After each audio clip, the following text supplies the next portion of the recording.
June 1940. Britain stood isolated. The army had been rescued from Dunkirk, a miracle of evacuation. 338,000 men saved, yet they had abandoned almost everything else on those French beaches.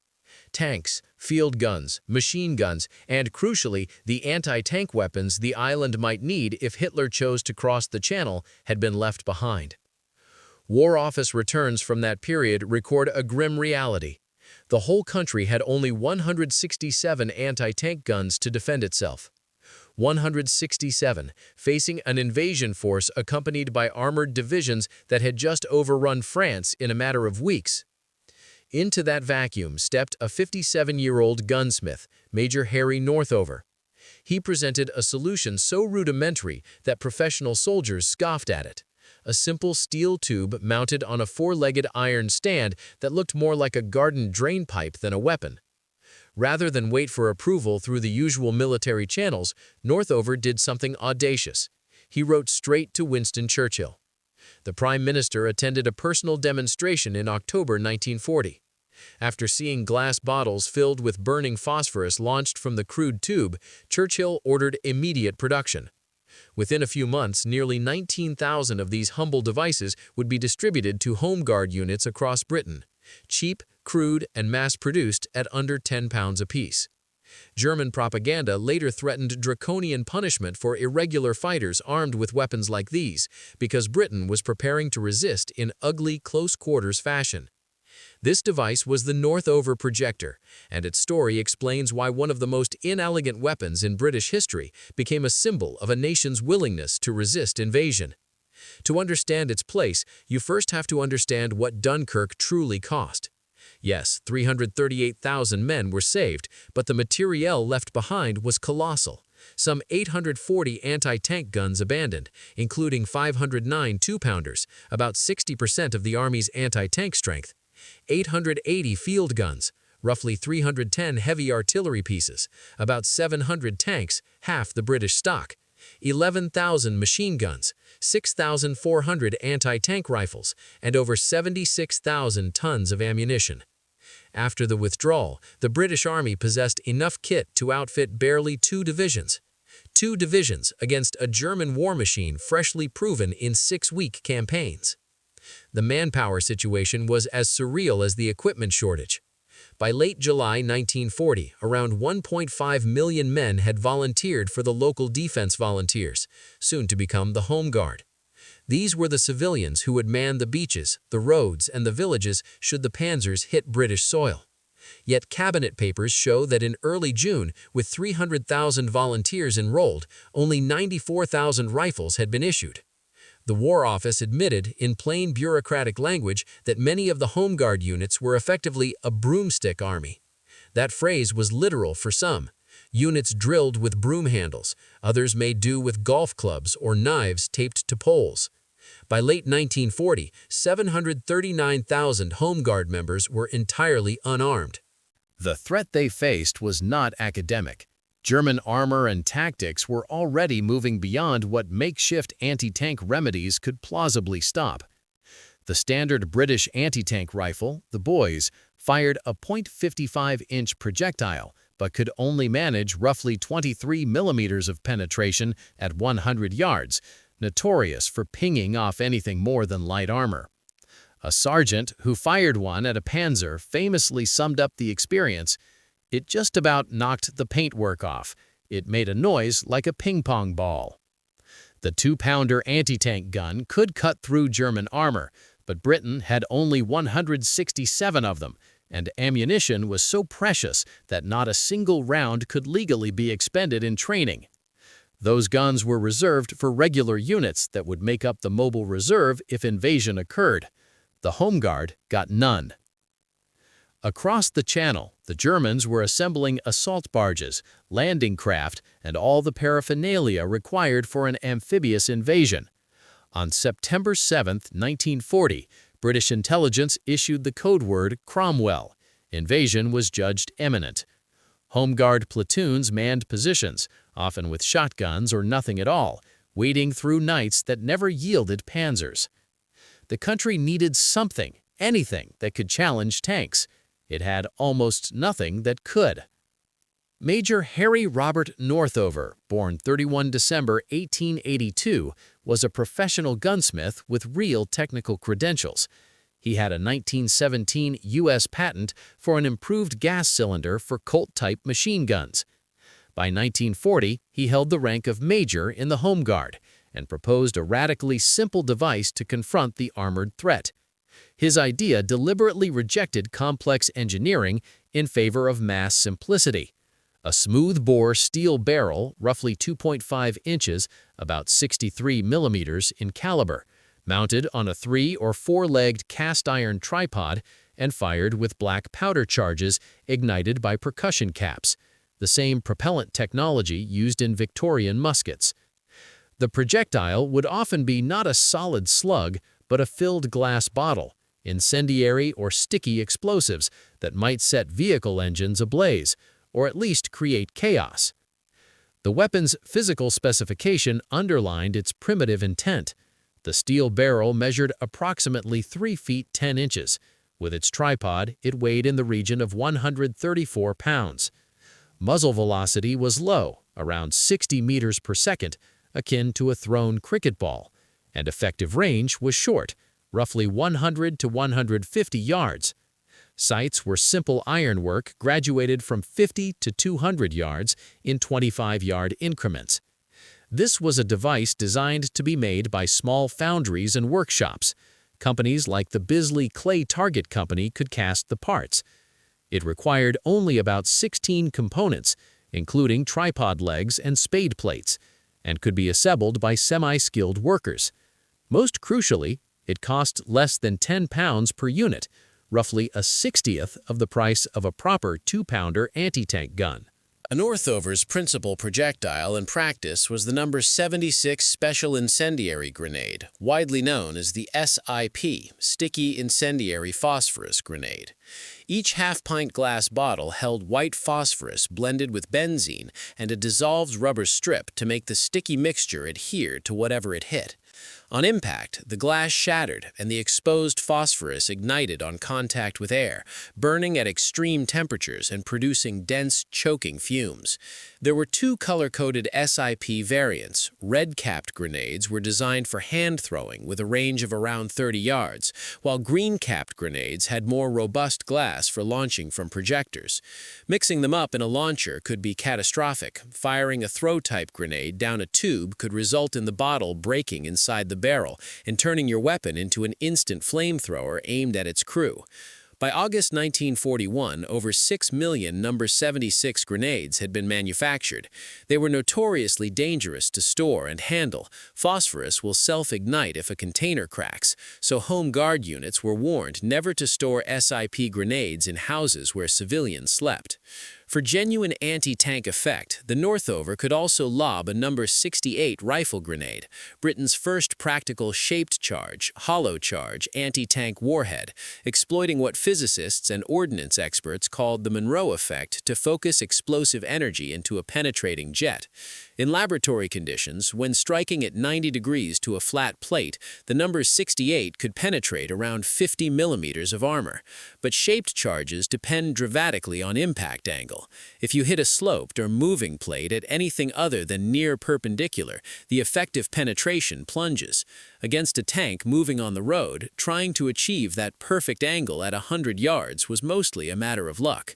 The projector could also fire 36mm fragmentation grenades against infantry or even crude Molotov cocktails in commercial glass.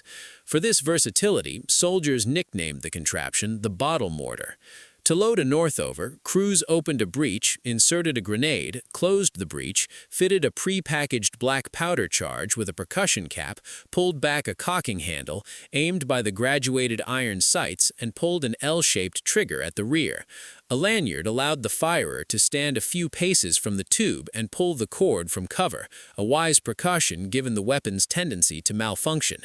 Major Northover recognized that running the design through the normal Army procurement pipeline would take months, time Britain did not have, so he wrote directly to Churchill. The Prime Minister watched the demonstration in October 1940 and, at a moment when every available weapon seemed vital, ordered immediate mass production and distribution, one projector per Home Guard platoon nationwide. Churchill's pragmatism, something is better than nothing, overrode the military establishment's skepticism. Testing and trials brought brutal honesty to the candidates' claimed powers. The Northover was probably ineffective against modern tanks. Trials at Farnborough and elsewhere, observed by weapon designers and tank crews, produced damning assessments. Lieutenant colonels and ordnance experts noted that SIP grenades and Molotov variants delivered negligible effect against steel-armored panzers. They might scorch external paint and add no more than temporary discomfort if fumes found ventilation, but they would not put a tank out of action. Glass grenades often shattered in the barrel during launch. The black powder discharge produced conspicuous smoke that could reveal the firing position for up to a minute, exactly the opposite of stealth. The No. 68 shaped charge could, under ideal perpendicular impact, produce penetration on paper, but in practical combat, such ideal hits were rare. Historian Chris Bishop and others concluded that the Northover's anti-tank credentials were doubtful at best.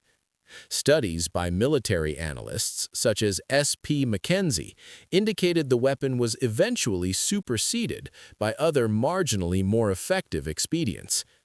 So why produce and distribute nearly 19,000 of them? Why invest in weapons that might not stop a Panzer IV? The answer is that the Northover was never simply meant to be an anti-tank silver bullet. It was primarily a political and psychological instrument, deterrence and morale. The British government was already arming and training a vast citizen army of volunteers who had been left with broomsticks. The Northover turned some of those volunteers into a force with hardware, crude but real. Manufacturing reached 18,919 projectors by early 1943.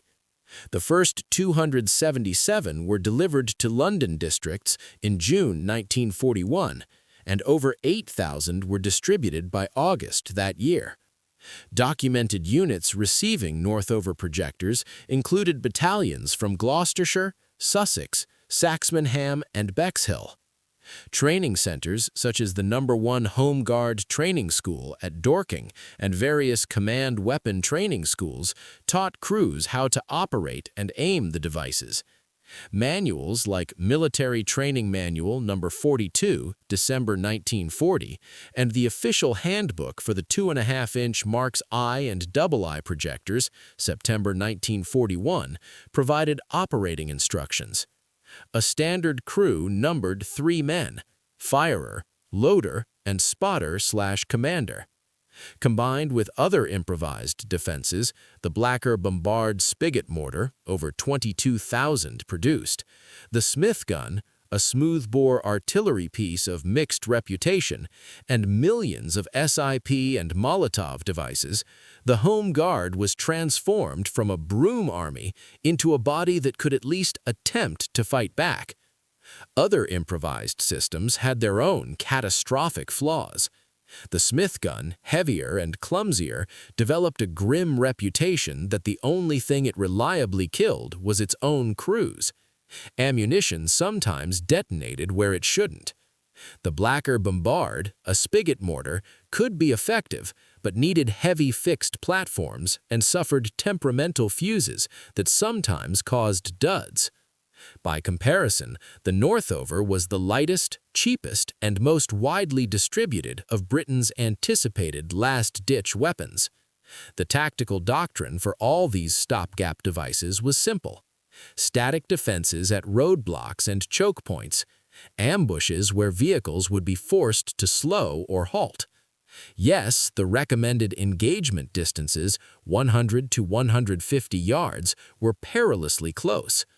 Crews would likely be exposed and many would die before they could fire a second shot. But the first shot might be enough to delay an advance, disrupt a column, or at least show German commanders the cost of occupation. Northover's projector mattered because it contributed to a national posture. Britain would fight everywhere, in every village and at every crossroads. This is not an argument that the weapon alone deterred invasion. The RAF's victory in the Battle of Britain and the Royal Navy's control of the Channel were decisive. But a nation arming 1.7 million volunteers with improvised weapons broadcast an unmistakable message. The German High Command had to factor in not just the Royal Air Force and the Navy, but the prospect of an armed civilian populace prepared to resist in brutal, close-range fashion. The reality that every hedgerow might conceal men ready to hurl bottles of burning phosphorus at engine decks, that every village could be a defended strongpoint, complicated the logistics of any potential invasion. Operation Sea Lion, Hitler's planned cross-channel landing, was postponed indefinitely on September 17, 1940. The causes were complex and layered. Luftwaffe failure to obtain air superiority, naval risks posed by the Royal Navy, and the logistical nightmares of bringing armored divisions across the Channel with Britain prepared to fight in its towns. The Northover did not win the war. It never fired a shot in anger, but it was a visible, manufacturable symbol that Britain would resist in any way it could. Churchill's attitude summed up the mood. When presented with primitive but fieldable devices such as sticky bombs and projectors, he told the War Office bluntly, "Sticky bomb, make 1 million." In his view, every man must have some weapon, even if it was only a pike or a mace. The Northover was Britain's pike, primitive, probably ineffective against hardened armor, but something to fight with. By August 1944, Home Guard Information Circular No. 53 declared the Northover obsolete. It was removed from service by 1945 and survived mainly as museum pieces and collectors' curios. Yet, in the desperate summer of 1940, when the country had only 167 anti-tank guns and had lost much of its professional ordnance, a gunsmith with a drainpipe design wrote to the Prime Minister, and within months, nearly 19,000 systems armed Britain's citizen defenders. The weapon's value lay less in technical performance than in what it represented, a people determined to die rather than be subjugated. The story also points forward. Britain could not rely forever on desperate improvisations. A more effective shoulder-fired shaped charge, the PIAT, projector, infantry, anti-tank, would not enter service until 1943, too late for the invasion crisis, but eventually proving a potent close-range anti-tank tool in Normandy and beyond, credited with 75 to 100 millimeter penetration and earning 6 Victoria Crosses for actions involving its use. That contrast illustrates the arc from desperation to engineering success. The Northover as the raw pragmatism of emergency improvisation, the Piat as British engineering matured into effective anti-tank solutions given time and resources. In the end, the Northover projector did not crown British arms with technical glory. It wasn't brilliant engineering, it was brutal pragmatism, a nation refusing to wait for better weapons before starting to arm itself. Sometimes the weapons that matter are not the most elegant or the most lethal. They are the ones that let a people say unequivocally, "We will fight."